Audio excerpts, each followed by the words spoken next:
கோடி பாடல் நெஞ்சில் ஊறுகின்ற வேளை இது. ஏடு போன்ற கண்ணம் கண்டு இதழ்களாலே எழுதுவது.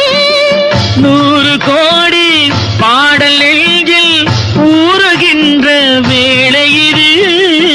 ஏடு போன்ற கண்ணம் கண்டு இதழ்களாலே எழுதுவது. அந்திப் பொழுதில் தொடங்கும் அன்பு கவிதை அரங்கம்.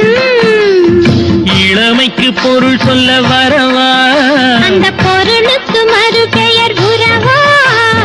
அழகுக்கு மறு பெயர் பெண்ணா, அல்லி மலருக்கு மறு பெயர் கண்ணா.